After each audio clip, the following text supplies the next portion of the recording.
Welcome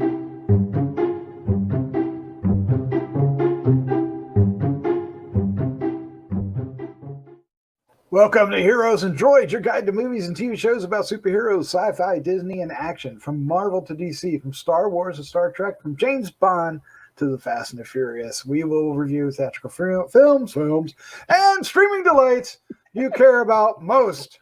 This week we are reviewing the Book of Boba Fett, Episode 3. The show it brings lots of cool things in, and we're going to talk about them. This is where we're going to do the review. If you want to know about the Easter eggs and some spoilers, we have those on another podcast, so check those out. We appreciate that. But let me introduce the crew that are with me. I'm Doc Rotten, and joining me is Christopher Slattery. He's the SLATTMAN. How you doing, sir?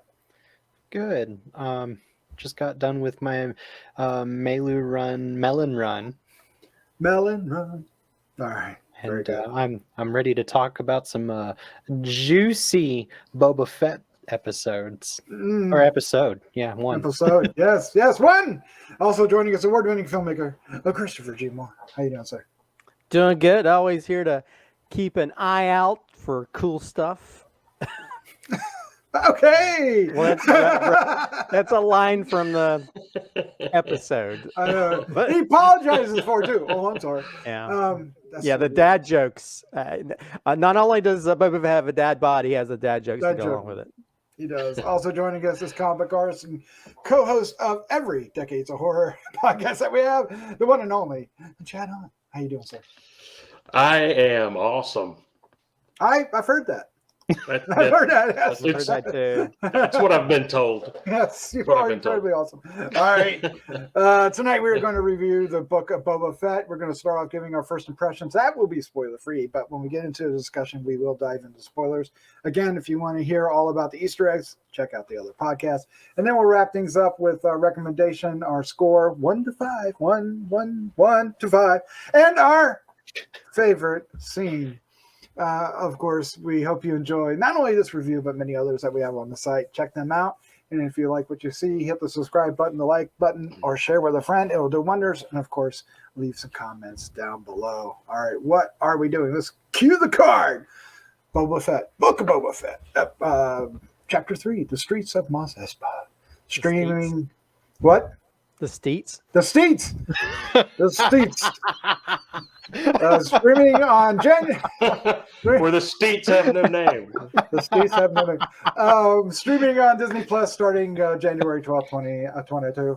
Directed by Robert Rodriguez, written by Jon Favreau. Of course, it's based on Star Wars by George Lucas. Cast includes Tamara Morrison, Ming-Na Wen, Matt Berry, David Pasquesi, Stephen Root, Sophie Thatcher, and Danny Trejo. Let's all give a round of applause for Danny Trejo. And synopsis is a SLATTMAN special. Boba Fett must deal with two very different threats.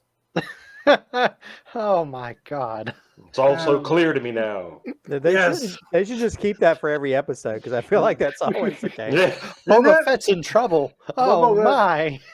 Oh my! Yeah, you gotta watch out on those dangerous steets of Mos Espa. Walk down the wrong steet, you'll get in trouble too. I dropped my R. There's steet walkers. It's on the floor. The R's on the floor. I've also heard that they really missed out on their opportunity to call this on the streets of Mos Espa, considering the bike gang. The Mos Espa. Mos Espa Vespas. Oh, he's starting to dance early. That's awesome. All right, SLATTMAN, why don't you give us your first impression of this episode? So I don't think it's bad. That's a weird way to go about it. But backhanded compliment. I don't know. I think it's kind of a step back from the last episode. Oh, really? In some ways, and other ways, it's a little bit better. But as a whole, I think it's a slight step back. And I've been thinking about this a lot recently.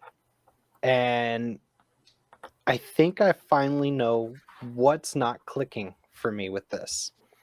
And I think part of it is part of the charm of Boba Fett was he was mysterious. And now that he's not mysterious, I don't find him as cool of a character, and I'm still trying to get used to him as this character.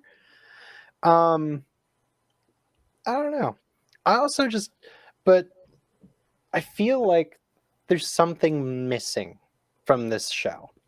And I can't really put my finger on it because it's not anything like tangible. It's not like a bad actors. It's not a bad script. It's not a bad like set or like well, I mean, some of the sets and some of the special effects are kind of but you know, that's very few and far between. But there's some charm I feel like that's missing from it, or some like something like that just it's not clicking with me as much as say Mandalorian or Clone Wars or Bad Batch was, and I don't know. Could it be that it's set almost entirely? Well, it is entirely on Tatooine. That we're not planet hopping. Okay. That doesn't bother me. I can't really put my finger on it. I don't really know why. I'm hoping by episode 7, if I still feel the same way, that I'll be able to have a definitive answer. But it's not bad. But it's just, I just think it's just okay. Like there's really good things that they do within the episode without going into spoilers. There's good moments, there's some good action, but then there's parts that I feel like really just drop the ball and don't feel like what I think of when it comes to Star Wars, or don't have that spirit, or like, I don't know if that makes sense. Like, no, it makes sense. Like it's just, I don't know. Something about it is just missing, but I'm not willing to call it bad. Oh, I'm happy about that. All right, let's find out what Chad thought. Chad, what was your first impression of Boba Fett episode 3? I like this one. It's a little bit, to me, it was a little bit slower than the other episodes. They're moving out of the Tusken aspect of the show and sort of moving more into Boba as this crime boss now. So it's I still like where it's going. There's a scene in there that I really, really like. And we get to see some cool faces and with some monsters that we haven't seen in a while. And so that was a great scene, I thought. And it's moving more into the political aspects of how all the politics work there, and all the cantinas and all the territories or whatever. So I'm kind of getting interested in that. And I understand that, because I hear a lot of people talk about too, how they're a little disappointed in the show, or it's not, we haven't really had a big bang moment yet or anything like that. So yeah, there is that to it, I think, to a degree. So I understand what Chris is saying about it, but at the same time, I'm really enjoying the story and finding out about Boba Fett and what he's really like, and what he had to go through to get to this point. And so more so than the action. I love the action scenes and stuff like that. Don't get me wrong, but I'm more interested in the characters and where they're going, and I think hopefully that's what they're trying to do. And by the end of all this, we'll see Boba evolve even more so than he did at the beginning of the series. Yeah. Well, either way, it's an arc. So. All right, Christopher G. Moore, what was your first impression of the Book of Boba Fett, episode 3? I enjoyed it. I'm kind of I think I'm more disappointed in a lot of the negativity out there right now, that people are throwing. A lot of people are throwing negativity towards Robert Rodriguez, which, he directed one of the most badass episodes of Mandalorian. So he did. And it kind of, I don't know. It worries me that now the this fandom has always was so positive around Mandalorian, and now the toxic fandom has seeped back in, and I don't appreciate that. I think it's okay to like something and not like something, but to act like it's, when art is subjective, to act like, oh, this is horrible. And I think the horrible thing is those people who feel like, oh, Boba Fett should be a certain way when he's only like 15 minutes of the whole franchise movies. And really, it's just people's subjective thoughts on how Boba Fett should be. Like, he should be this sort of relentless, mean-spirited, evil person or whatever. But characters should be allowed to grow. And I think Chris was talking about like that misses the mystery. I mean, I think the mystery's still there. I think Boba Fett he's trying to figure out himself. He's a clone. He used to be a clone. And so, like a lot of these clones, they're made to do one thing or whatever, or they're bred to be a certain way, and he's always been sort of like an underling of other people, and now when he's trying to create his own path, he's got to figure out what kind of person he's going to be. And I think, and I kind of like that. I mean, granted, I think if anything, I'm as much as I like the Tusken Raider aspect of it, the flashbacks are getting, I mean, they're even repeating some of the flashback stuff. It's like, come on, we get it.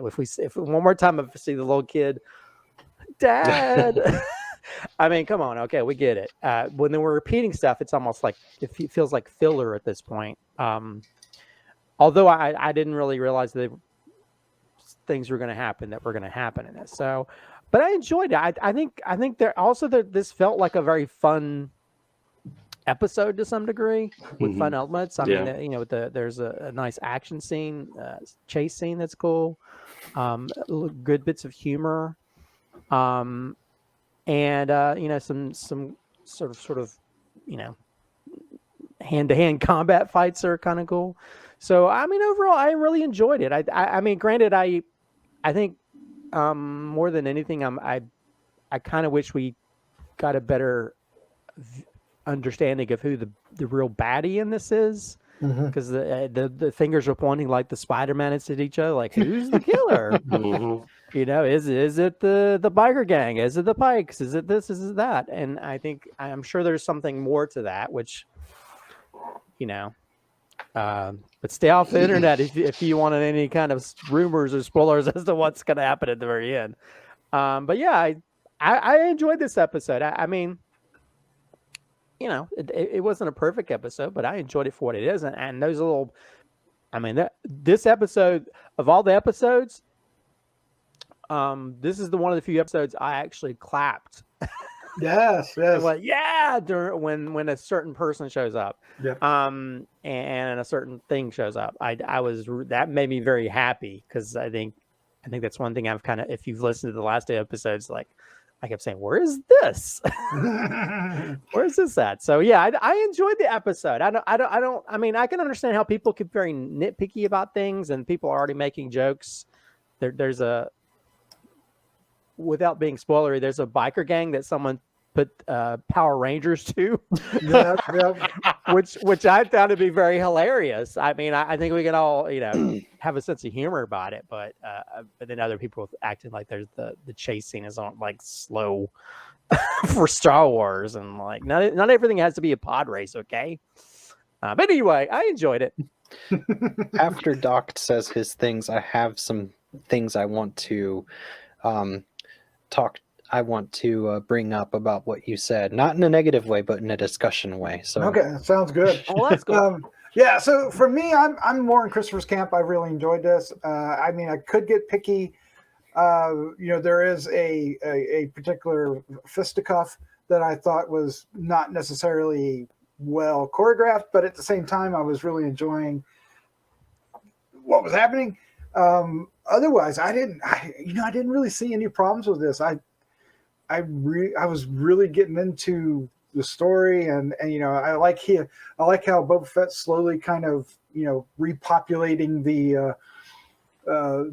his fortress, for lack of a better word, if you will. Now we got the bikers. We got what, 4 or 5 of them in there. So, and so now he's got a bigger clan behind him as he walks into town, right? Because now they're doubling up every time. So it's kind of cool. I feel like there's going to be more of that, and I wouldn't be surprised if there were some Tusken Raiders joining the fray at some point. But I think the only thing that's really missing, there's a couple things. Like Christopher was saying, we don't really know who the big bad is, right? But that's kind of what we're heading toward, right? But at the same time, it kind of lacks that conflict, that major conflict. And it doesn't have an urgency or a drive to it. And I think that's kind of what people are missing. But for me, it's a character study, and it's really good at this character study. And I'm really enjoying watching them flesh out this Boba Fett character beyond what Boba Fett was before, right? Because we know that before he's a bounty hunter, he's a big mystery, but this isn't that Boba Fett. This is the Boba Fett that emerged and found himself having to reinvent himself, and he has. And so this isn't that Boba Fett. This is a mature Boba Fett, and dad bod and all. So you hear a lot of people out there talking about, which I'm digging that he's not The Rock, right? Come on, give us some hope. So anyway, I'm enjoying this quite a bit. I mean, like I said, I could get picky, but I'm having a great time. And like Christopher said, I cheered too. I was like, oh my God, that's so cool. And it absolutely is the perfect role for spoilers now, Danny Trejo. And who else would there? So Danny Trejo is now Star Wars canon. So yay, he can now be anywhere and everywhere. I love it. So, and he's a Rancor trainer. Oh my gosh! And I've heard people poop on the whole thing about that Rancors are complicated emotional beasts. And I was like, what are you talking about? That sounds great, and we've already known that. We already knew that from the Bad Batch. So what the hell? But anyway, Slatteman, and I'm pretty sure in like some novel or one of the encyclopedias they've talked about that as well. Yeah, people just don't know what they're talking about.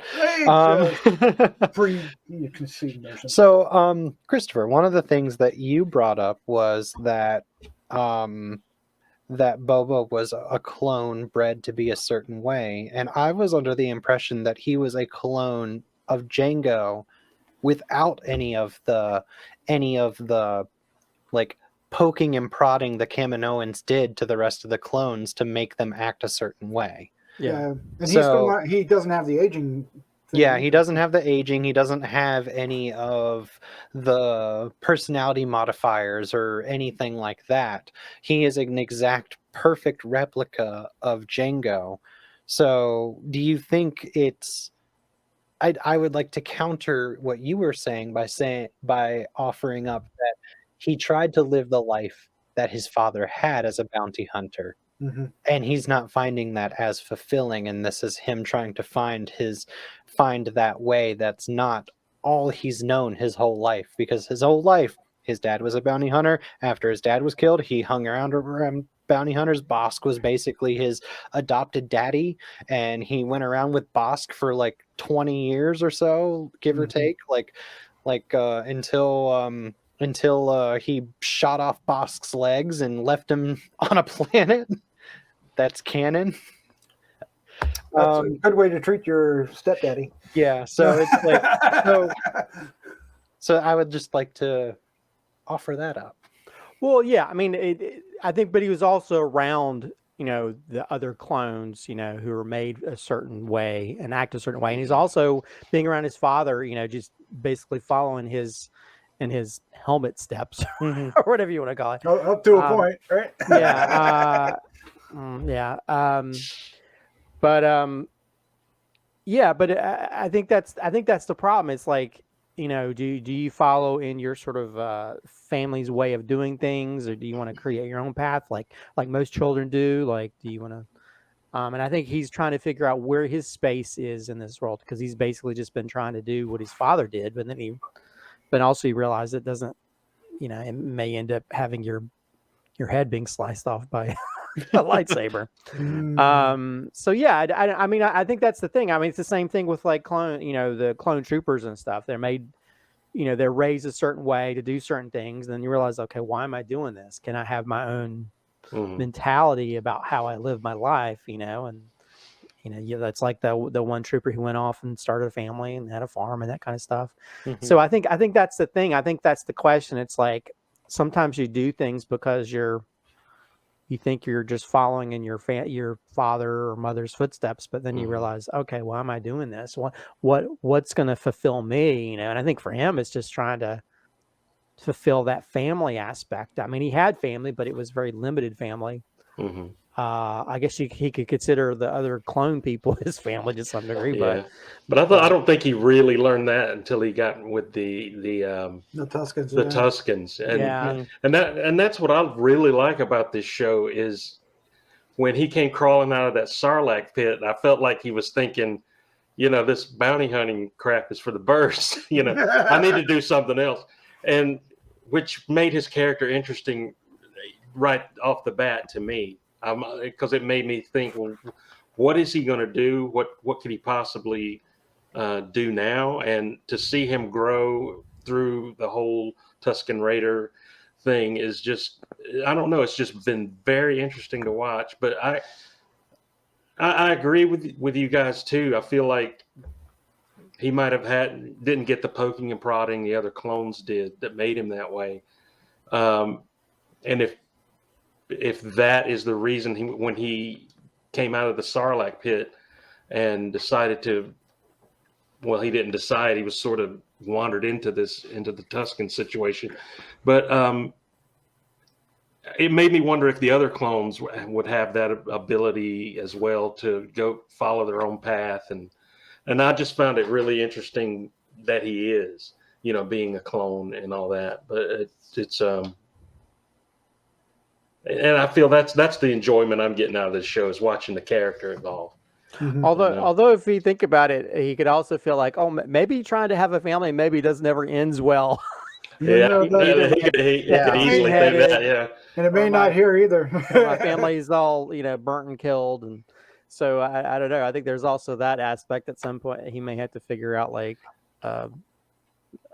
Does everyone on Tatooine get burned and killed at some point? That's part of the deal. I mean, or vaporized. Hey, Baru, I thought you burned up last week. No disintegrations. Yeah. We got to see a disintegration. I'm really enjoying. I mean, he's basically gathering a clan of misfits, isn't he? Yeah. Well, it's sort of like what Jabba's palace was, if you think about it. Because I mean, Jabba's palace used to be almost like the cantina bar. It was like just made up of all these weird creatures and aliens and different people. Max Rebo. I mean, these different. It's like the bad version of Maz's palace.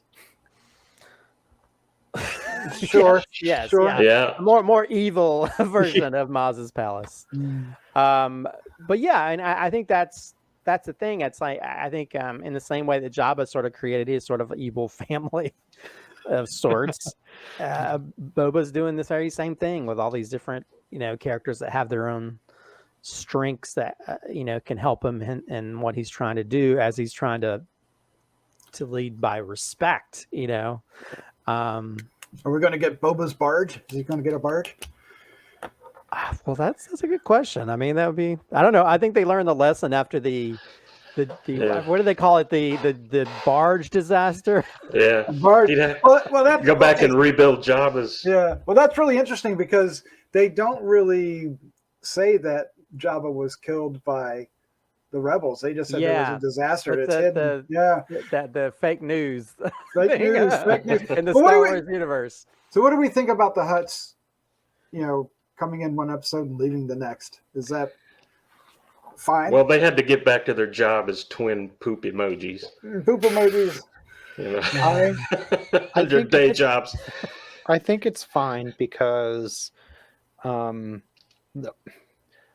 Hutts in all other forms of Star Wars media are portrayed as very lazy and don't really want to put forth effort that they don't have to. Right. And it kind of makes sense that if there's a bunch of people or a bunch of different factions laying, like, claiming Jabba's territory. Also, it took them 5 years, or I guess, yeah, it took them like 5 years to get there. to get there. Like they don't really care. No, they don't care. They're gonna let everybody fight it out, and then they'll come back. Yeah. Yeah, it's too hot underneath these two suns. I'm sure Yeah. that's what all the litter are saying. I'm sure the litter are going, God, let's get off this planet. Jeez. But it kind of lets us know too, with them leaving, that they're not behind everything. We were led to believe in the last episode, oh, it's the Hutts, they're behind Right, it. right. If they're Yeah. they're leaving town, that kind of But it is. But now we think it's the Pikes. But is it? The Pikes have different logos, and the logos look a little like something else.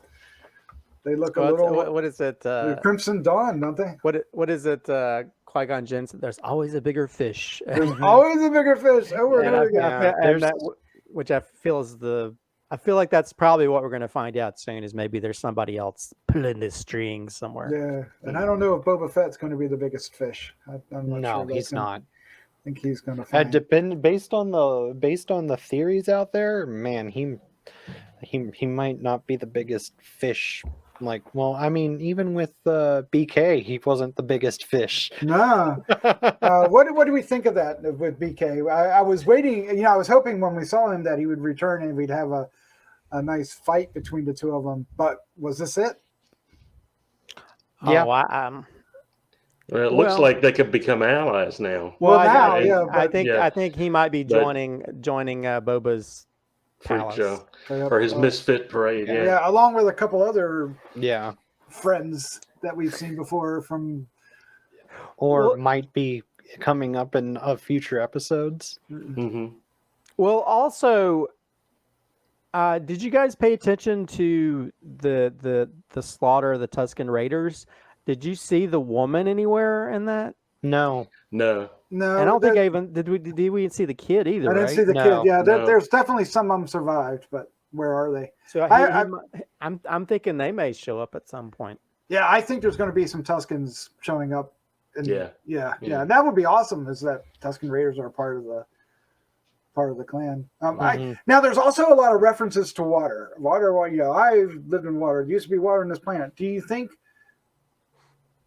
are they going to bring water back to Tatooine in some small fashion, or is that too big? No. You can't, because of we've been back to Tatooine and the sequels, so Yeah. Well, it can't be everywhere, But you're right. We have. But also, I think that they might be tying it into the what is it? High Republic. Which is the ones that are before this? The High Republic is 200 years before the Skywalker saga. Okay, I'm thinking there might be a possibility they may fill that information in with some of the High Republic stuff at some point, because then they could say, oh, this is when the oceans were here, and this is what happened to the oceans. If they want to make it more canon, like the books, which supposedly they bombarded it. They bombarded it, Yeah. and turned it into a desert. So, yeah, I was just thinking, because he keeps, he dreams about the water, right? And then he always, when he got the tree, there was water everywhere, right? Yeah. He's gonna create a lake around his Jabba's. Well, it's a And it'll dry up in a matter of a day because 2 suns. Well, that might be true. I don't know. I'm reaching. I thought, speaking of the dream, though, I thought that the sequences on, even though it is kind of repeated, and I'm sorry that it is, that I like it that it's repeated. I thought the Camino scenes they look beautiful. Mm-hmm. They do look gorgeous. Yeah, I just wish they wouldn't repeat it. Yeah, and it just makes me kind of sad knowing what happened in Bad Batch, and it's like, oh well, that's probably right. This is probably the last time we'll ever see this in live action. Yeah, it's not there anymore. Dun, dun, dun. You can't go back home. Maybe they took all the water from Tatooine and moved it to Camino. No, That's a joke. No. Oh, but what else do we want to talk about before we wrap this up? Do we want to talk about the chase and So the bikers? that chase, I have issues with that chase because it came across as comical. Yes, and it not, did. and not really. It didn't really match the tone. Yeah. And that's my big issue with it. It's not the fact that it was a slow chase. It's not the fact that it was like, you know, these Power Ranger base in super shiny Vespas going down Main Street in a desert on a desert planet where they're freaking like, oh, by the way, side note, someone has a theory that the reason that they stole so much, their water bill was so high, is because they stole so much water because they had to use so much water to keep their Vespas shiny. Oh yeah, they had to keep cleaning the Vespas. Oh my god, that's hilarious. But my big issue with that scene is that it comes across as comical. It comes across as there's no tension to it. There's no urgency behind it. And just the fact that Boba Fett was able to keep up with him on a jetpack the whole time. So the scene wasn't necessary because he just shows up as soon as he crashes. Well, he shows up where he crashes. He didn't necessarily keep up with him. He just saw where he landed. It feels like they tried to come up with a pretty cool action scene for the episode, and it didn't quite turn out. I enjoyed it. I think people are expecting it to be like, you know, like some of the faster stuff in the universe, and this is like a cramped town that you can't exactly. And first of all, the guy driving is a diplomat. He probably rarely drives, so he probably doesn't know how to drive to begin with. And then you have these kids that are probably driving these things that are more looks than power. So I think that combination and comedic action scenes are part of Star Wars universe in general. So I mean this feels just as same as like Indiana Jones sequences that involve like comedy and stuff. So I don't know. I think people are being a little bit more critical because there's just these people on fancy bikes and yeah, it is slower than normal, but everything doesn't necessarily have to be going 1,000,000 miles per hour for action to happen. When you have like, I mean, this is just like those slapsticky type movies where car chases where you're driving through and people bringing a painting across and this happens. And I kind of like that. I think that's, I mean, Star Wars instead of the glass, they're bringing the painting. Star Wars has always been about taking certain types of scenarios and putting the Star Wars spin on it, you know, whether it's the Western and this was almost like the Back to the Future type action sequence. And I didn't mind it. I mean, granted, yeah, it's a little bit slower, but I still thought it was kind of fun, you know.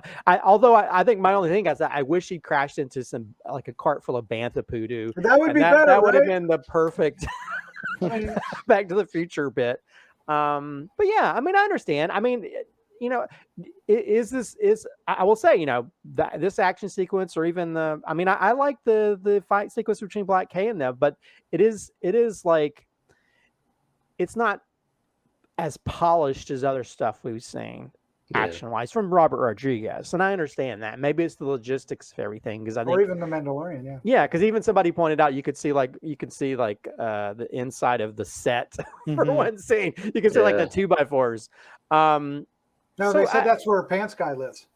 Well, maybe we should make that canon. Somebody should Photoshop the guy in. But yeah, I don't know. I mean, I understand people's issues with it. I didn't have a problem with it. I enjoyed it for what it is because I feel like it's still part. I feel like those Vespas would have been something George Lucas would have done because he's always he loves hot rods and that kind of stuff. He made American Graffiti, so I think that would have been something he would have put into it in general. But yeah, I understand people's issues. I didn't have a problem with it. I still enjoyed it for what it is. I think it's just a fun little. Some fun little action scenes, you know, and even the Black K stuff. I mean, people are biting each other and stabbing each other. I mean, there's still a violence to it. Also, in our Easter egg episode, I forgot to point out that he tries to grab a thing of whistling birds, which is another reference to Mandalorian. There's one part where he's reaching for the whistling birds. So Oh Um, yeah. So was that the whistling birds or was that his flamethrower?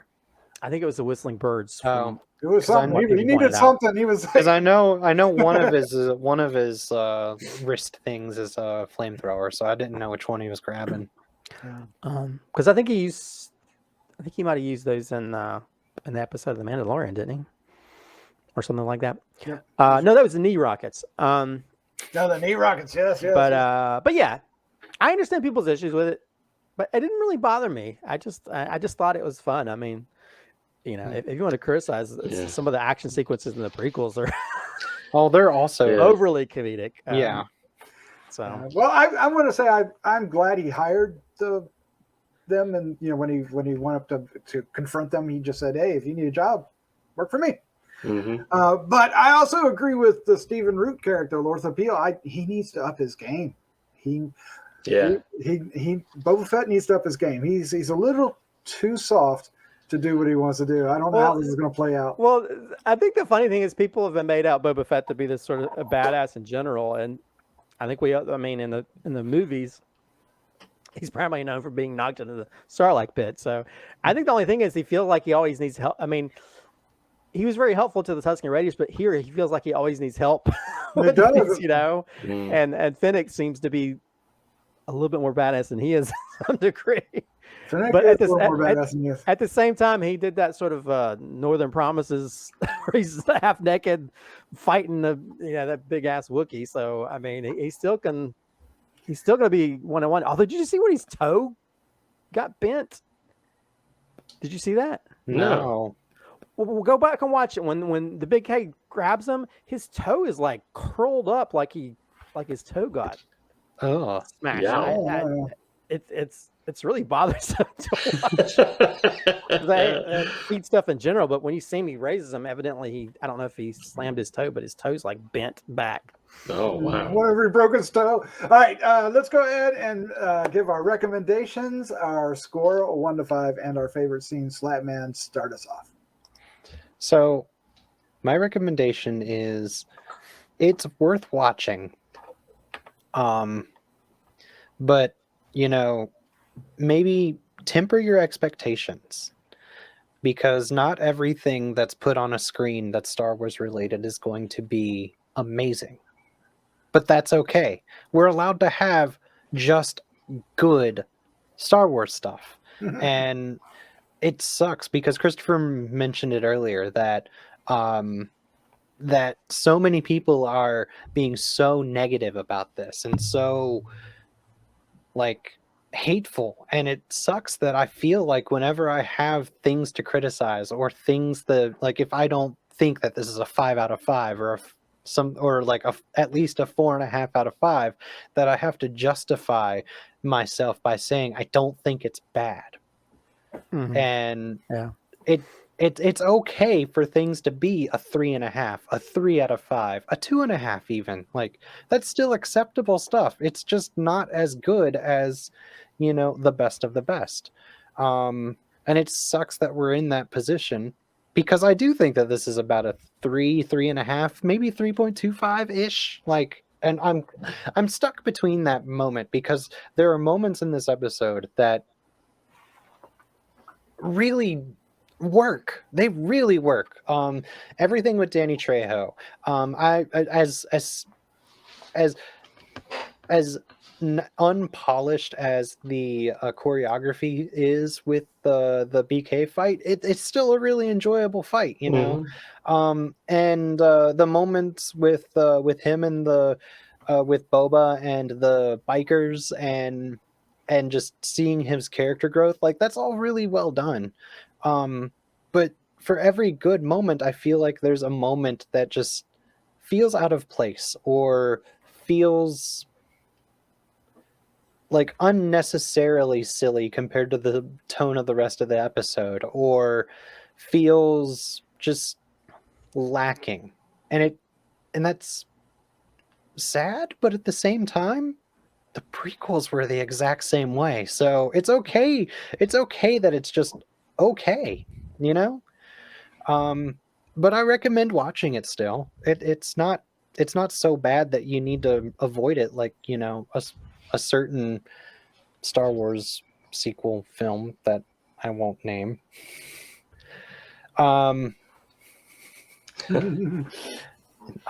my favorite scene, I'm gonna cheat a little because I have two, but I don't think you're gonna take the second one anyway. Anyone's gonna take the second one. It's the visuals of the Camino flashback. I love the way that looks, and I love the way that it's shot. How it shows Boba going up to the window, and then it shows the reflection of Boba's face in the window, and then it like and then it cuts to Boba in the present. I love that scene and how it's done. Even though it's probably 99% special effects, but who cares? Still well done. And then anytime Danny Trejo's on screen. Oh yeah, absolutely. All right, Chad, you're up next to give us your recommendation, your score and favorite scene. My recommendation is if you keep watching it. If you haven't watched it yet, start, because it's telling a good story with good characters. And there is something a little off, but Star Wars is off. It's not. I mean, there's a lot of weird stuff going on in Star Wars, but I like the character that they're making Boba Fett into, and I just like where it's going, and that's not to diminish anyone else's saying that they had a problem with it. Because I understand that, but as for me, I'm enjoying it. I'm enjoying the whole flashback episodes with the Tuskens and what he's doing now, and where they're writing him as far as where his life's going and what he needs to do, stuff like that. I'm really enjoying it. So I give it. Sure. Well, let me get my favorite scene first. Sure. My favorite scene is when Boba Fett says, "What's wrong with him?" And he goes, "He's depressed." And I was like, "Rancors can be depressed?" And I like that whole exchange where you start finding out about the Rancor, and because I think it's such a cool. I just don't eat. Little green men and spit them out. There's more to them than that. They're not just little fat Gamoras. Yeah.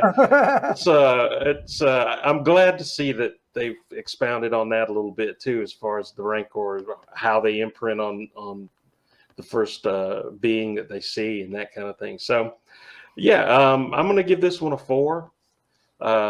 Just because there were some of the things that everybody's talking about that weren't really up to par, but it didn't diminish the story at all for me. So, but I'll give it a 4. Sure. All right, Christopher, you're up next. What's your recommendation, your score, and favorite scene? I fully recommend this. And I think, I think it's okay for people to like something or not like something. That's fine. I think people being a little bit overly critical just seems to be a little bit overboard.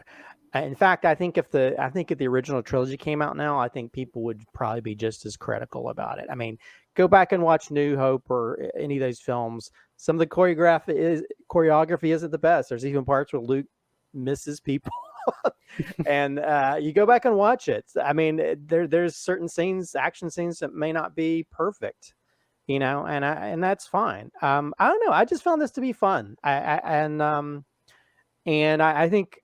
Expanding the lore. I mean, it's funny how people have been clamoring for a Boba Fett stories for so long, and we finally get it, and then people are like, "Oh my God, this isn't the Boba Fett I know." Nobody knows who Boba Fett is, so just stop it. Why can't we just enjoy things? And if it's not perfect, that's fine. I mean, I enjoyed it. I've had to live through. I'm old enough to have lived through seeing the original trilogy in the theaters.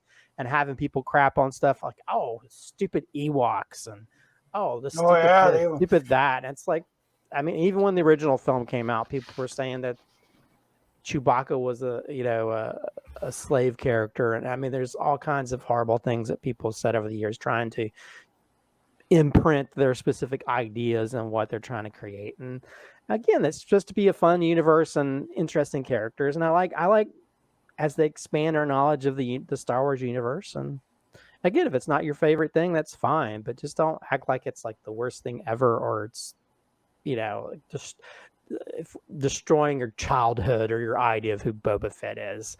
You can still have your ideas of what it is. If you don't like the series, don't watch it, and just go watch his 15 minutes in the Star Wars movies, or go watch some of the Clone Wars. I don't know. It really hurts my soul when we get back to some of the toxic stuff people are saying online. And there's a lot of people, indigenous people, that are enjoying the storyline of the Tusken Raiders. They feel like it's, I listen to some of those voices you've seen on like Twitter and stuff, where they talk about how they appreciate how they treated the Tusken Raiders, because it's supposed to be representative of like Native Americans in the U.S. So, but yeah, I don't know. I like it. I mean, yeah, there's parts of it kind of goofy, but Star Wars has always had a little bit of goofiness to it, no matter how much you want to say it isn't. But yeah, I enjoyed it. I mean, I'll give it. It's not perfect, There's, I think overuse of stuff in the flashbacks. It was cool like in previous episodes, but now I feel like when they're reusing stuff, it just feels like filler. And I do feel like it. I feel kind of sad because I love the Tusken Raiders so much for a lot of that big journey to end so abruptly. It feels kind of weird. But I don't know. I think we're also he's building his own sort of tribe himself. And so it'd be interesting to see where we go from here. Although I need to stay off the internet because I've seen some stuff that they say is going to show up later. I know. Dave Filoni's co-writing one episode, so you can only imagine he'll show up for that. No, stop! No, I don't want to know. So, and also certain people who might return. Yep, they may de-age. But anyway, let me shut up. As for favorite scene, this is probably bits and pieces of what you got. Other two guys said, but I'm sorry when Danny Trejo shows up. Yes. With the Rancor, I got on my couch and cheered. I was like, yeah, because I did not know. I should have known with Robert Rodriguez being part of this, he would work Danny Trejo some in there, whether it's like a voice or something. But when he showed up with the Rancor, it's the perfect role. I know, and I think I mentioned it. I was like, I kind of miss we didn't have a Rancor when she put the guy in the pit, and I was like, And when that happened, I was so happy that Danny Trejo's now he's now canon in the Star Wars universe. Yeah. But yeah, that was just a very happy moment for me, where it's just like an actor that I enjoy. Well, in some things, an actor I enjoy. go to Gruesome Magazine and hear a review of one of his films. But also, a character that we remember from those. And I also kind of like how, I didn't mention this, but I kind of like how some of the creatures that we've seen in this series so far, they've kind of made very stop motion-y, just like the original was. Even the spider robot. The Rancor, even the 9-pack villain from Mortal Kombat, even when he shows up, I mean, it's all stop motion-y, and I kind of like that they're still keeping that vibe, or just the jankiness of how the Rancor moved a little bit, Yes. So anyway, that's I was smiling from ear to ear when that happened, and those kind of moments. I like those kind of surprises, and maybe that's why I probably should stay off the internet, so I don't know what's going to happen next. But that was a very happy moment for me. So, all right, what did you give the score? I gave it a 4 out of 5. 4 out of 5. Oh, okay. Wow. Okay. Come on, watch the show. It's a character study. Let's enjoy it. Let's find out where this Boba Fett's going to be. This is mid-journey. He's changing from the Boba Fett we knew to a new Boba Fett that's going to be awesome. I love it. I had a lot of fun with this. It does get a little sophomoric or silly at times, but I can see where you may be struggling to find the right age of its audience because some of it's maybe made for the little kiddies, and of course, Robert Rodriguez has made hard R movies, and he's made PG movies. He's bringing those elements in here too. So this is probably the more kid friendly of the episodes, and I why not? It's Star Wars. Star Wars is for all ages, right? So I'm enjoying the hell out of it. I gave it 4.25. I'm surprised. I didn't think I was going to have the highest score.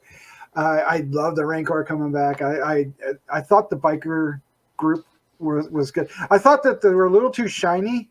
They can be colorful, but not so damn shiny. But Yeah. that's fine. It's what they are, and I love that they became part of the crew or part of the ensemble or whatever he's gathering.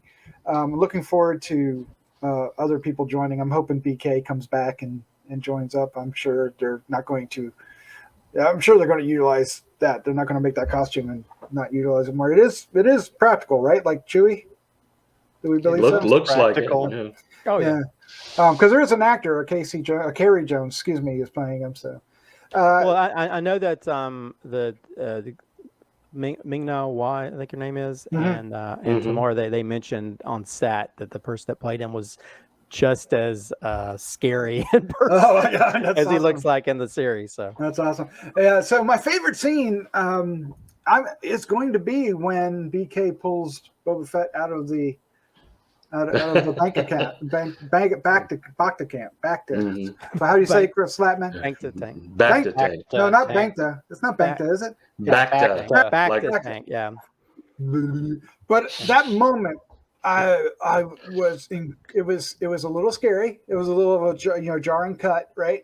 And then it started the fight that I was wanting, and off the bat, it was really cool. He was throwing him around. He was trying to fight back, and he did at times. But then, he was obviously outclassed, and BK was threatening, which is what I want that character to be. So I was really, really thrilled with that, how that scene began.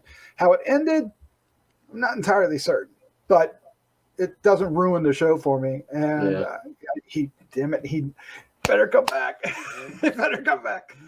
Oh, man. There you go. That's mine. and anything that they present to us now could change over the course of. So just because you see something you don't like doesn't mean it might be the same thing by the end of the series. That's true. That's true. You never know what.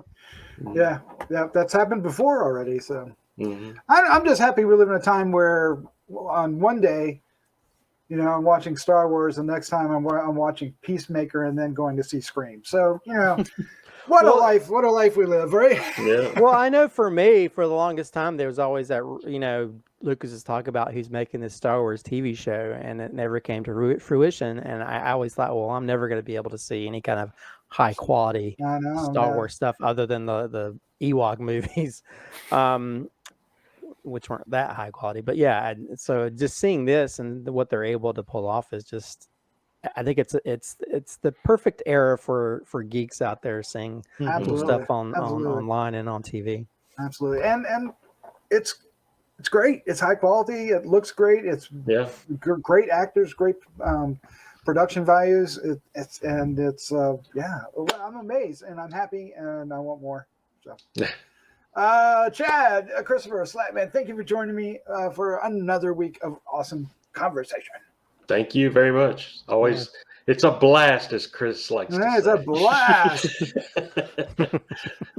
All right, I don't have anything to say. No. or it's a blaster. He says, yes. Blasterier. No, I think it's time to say good night. Good night. Good night.